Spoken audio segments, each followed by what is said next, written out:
Welcome. Thanks for tuning into The Good Nurse Outlook, a podcast about life from a nurse's point of view. But if you're not a nurse, that's okay too.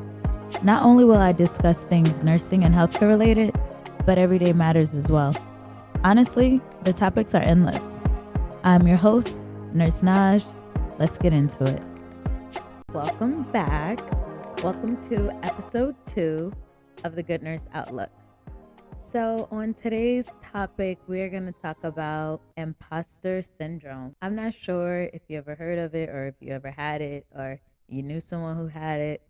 It's not a mental illness, but it could feel like it sometimes. So imposter syndrome is defined as having a perceived fraudulence. It involves feelings of self-doubt and personal incompetence that persists despite your education, experience, and accomplishment. Recently, the reason why I decided to use this as a topic, because I've been having these fluctuating feelings where I feel like I may have imposter syndrome, but then I also have this you a bad bitch attitude. I don't know, but my friend, she brought it up to my attention and I thought, you know what, let me dig deeper into this, try to analyze the root of my own problems and insecurities. Let me look up this word too. I kept hearing about it, but I really didn't know for sure what it meant. So there are 5 types. You have the perfectionist, the expert, the natural genius, the soloist, and the super person. And I feel like all nurses, or most nurses anyways, in healthcare or even people in general, if you're doing something, you want to be the best at it. You want to be perfect. You want people to know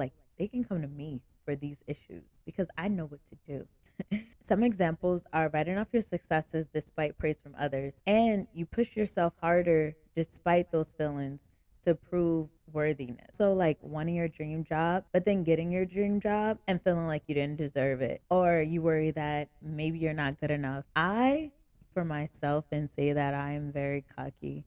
I'm very confident. I work hard. Everything I have, I've gotten on my own, out the mud. You feel me? Let me stop. I was a CNA for 8 years, put myself through nursing school. Right after I passed NCLEX, 2 days later, I started my bachelor's program, graduated with honors. I took a semester off. Then I started a nurse practitioner program, which I finished last month in May. But I shouldn't have did this, y'all. This is probably where I got my imposter syndrome from, because I'm going to be very honest. After I graduated, my friend was like, take your exam, da-da-da-da. I'm like, no, I'm done. I've been in school for 8 years. No, I'm not taking this exam. I'm smart. I'm good. I'll pass. So I took a New York contract in the ER. And then I was like, okay, after this contract, I'm going to study. I'm going to pass. Then I took another contract. I was like, whatever. This is an easy contract. It's only 3 days. Before it was 4 days and nights. This is 3 days. And I could just study on my off days. Nope. I didn't study on off days. I was like, you know what? I'm going to end this contract and I'm gonna really study, really grind, da da da da. I took a refresher course. I studied my butt off for 3 weeks. I just did the practice questions that came with the refresher courses. I did maybe, I think it was 500 practice questions, but I wouldn't really count those because I felt like they were easy or whatever. Nonetheless, my exam date comes up. My adult gerontology primary care nurse practitioner state exam comes up, and I'm like, whatever, I got this. Took it early morning. I was like, wow, this is so easy. And then there were some questions I didn't know, and I was like, sorry y'all, I was choking. There were some questions I didn't know, but I was just like, it's fine. It's not gonna kill me. And even I flagged some answers because I wasn't too sure. I was like, I'll go back. At the end of that exam, it kept asking me, are you sure? Are you sure? Are you sure? It asked me probably 5 times. And I'm like, yes, I'm not changing my answers. And then I thought about it. Maybe I'm not sure. So I went back and changed some answers. Y'all, why I failed my state exam by 3 points? Because I went back and changed my answers. 3 points. What? First of all, these exams are $400. They're 4 hours, 175 questions, and 3 points I failed by. And you can't even take it again until 60 days with another $400 almost. After I failed, I just couldn't believe it because it tells you at the end, it says fail. I was like, oh my gosh. It was so aggressive. And then I was like, okay, whatever. I told the ladies, oh, thank you, thank you. Y'all, it'd be so embarrassing to just know you failed, walk out, they know you failed, and you just keep that smile on. You cry in the car, honey, okay? This is probably where my imposter syndrome started stemming from. I went to the car, I I played a sermon. It really like made me feel like I wasn't a failure. And the crazy thing is, even though I failed, I didn't feel like a failure. I'm still successful. I still make good money. I'm a registered nurse after all. I know I'm intelligent. I mean, you missing by 3 points, honey. But yeah, I just like I didn't feel like a failure. I was just like, oh. I told my friends, they were like, oh, just take it again. Like nobody, I don't want to say they didn't care, but like everyone's like, oh well, you're already up here. Just take it again. You can only get higher. I mean, it's not like you're struggling. So whatever. It was just weird because now I gotta study again. Like I don't want to do that. I didn't lose track. Okay. I was just like, whatever. I'm gonna just pick another contract. Girl, did I learn anything, y'all? I didn't learn nothing. I'm currently not working in a contract right now. I don't plan to be out of work for 60 days just to repeat this exam. I'm just going to not change my answers and be confident in the skills that I do have. So when I had those emotions, I didn't want to go back to work. And I was working per diem and I didn't want anyone to know that I failed my exam because I'm like, girl, everybody thinks you're so smart and they think so highly of you. And then I just stayed home for a little bit and just like moped in my sorrows. More so because I have to take it again. And like studying for that exam was so traumatizing. As I go through the examples of imposter syndrome, it just highlights certain things that I felt like, oh, damn, the reason why I didn't want to go to work because I'm like, wow, I couldn't pass that exam. Like, ugh. But although I didn't pass the exam, I felt like maybe I'm not confident. Maybe I'm not like smart enough to like do anything. And it was just so crazy. So another example of imposter syndrome is personal goals that I may have set for myself. And I thought that maybe they were too big, or maybe I'm doing too much, or who am I to think I can accomplish that? Like, who am I? Sometimes I feel that way because social media, I will take a hiatus from social media like that. I won't even tell nobody. Well, I guess that's what a hiatus is, girl. But I would just take a break. It really can make you feel like inferior. And even if I think I have a pretty great life, just to toot myself on the back, I cook wonderful meals. I exercise when I can, like walk. When I say exercise, I mean like walk a little bit. New Year's goals, they're changing.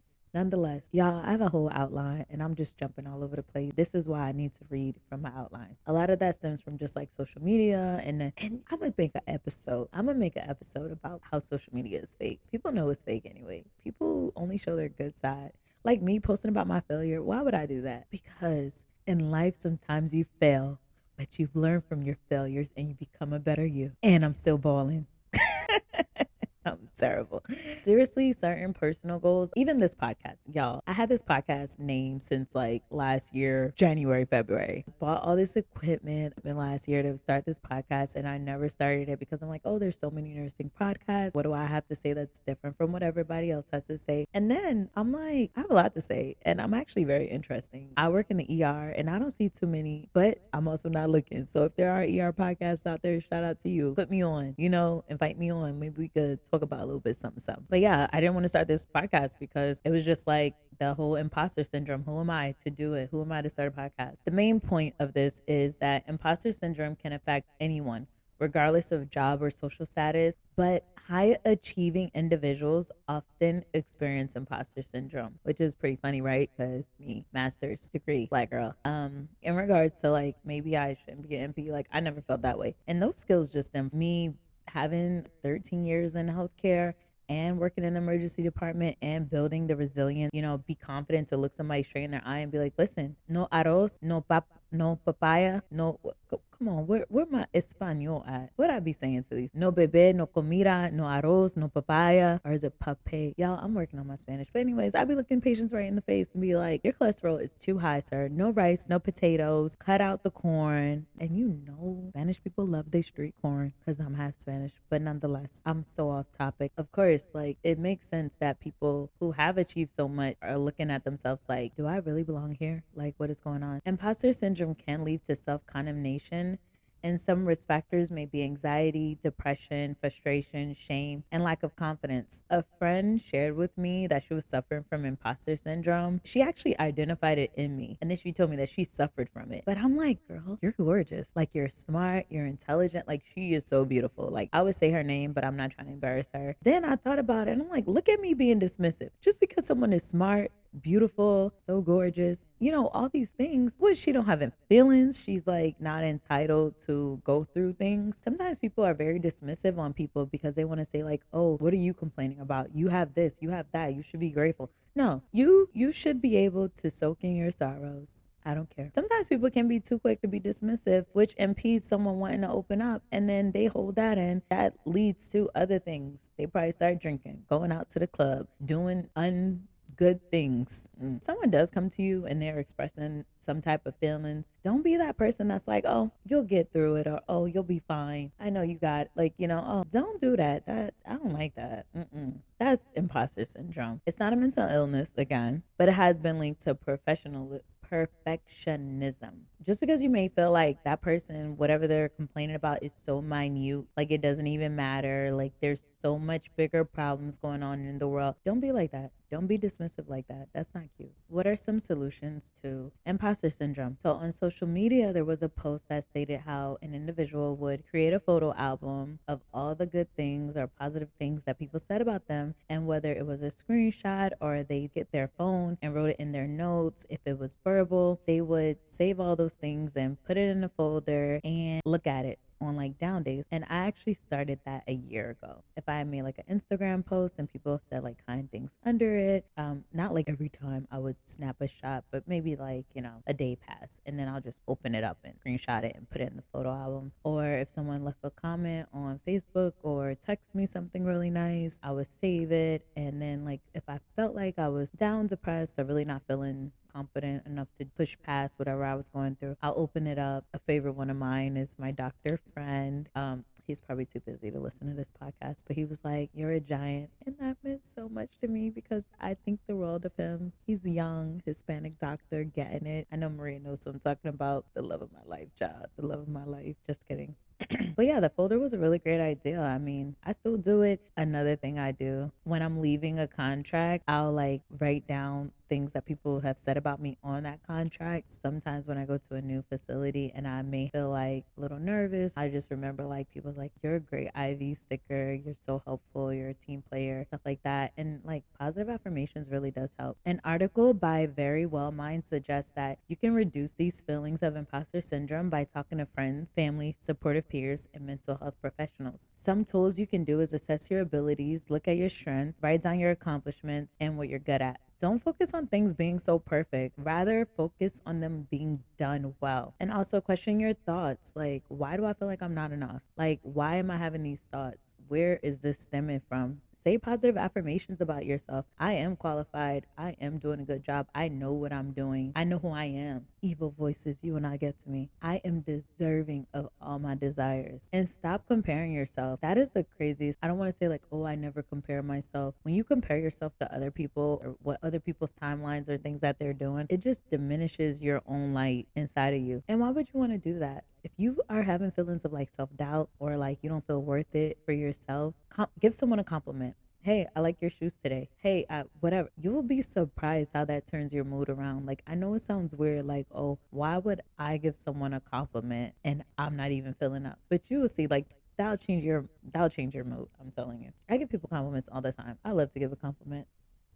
Also, limit social media, a favorite of mine. That's why I'm like, I'm gonna start a podcast and I like to go ghost. That don't even make no sense. But I'll post and then I'll disappear and I'll post. Not okay, that sounds terrible. That sounds very inconsistent. I don't mean it in an inconsistent way. I mean it in a I won't let the comments and the words of others get to me. Finally, just practice gratitude, Be grateful for the things that you do have. Be grateful for what you are experiencing. Be grateful that you aren't where you used to be and you are not dating who you used to date. Sometimes that's enough. Just knowing that you're out of a certain situation that you thought you couldn't get out of, that should be enough to get you to the next day. Anyways, that concludes today's episode. Thanks so much for tuning in. Have you experienced imposter syndrome? How did you cope? Did you even know what imposter syndrome was? Let me know in the comments. Until next time, thanks so much for tuning in. Bye. Oh, and also, success doesn't require perfection. No, didn't sound deep. I didn't think so.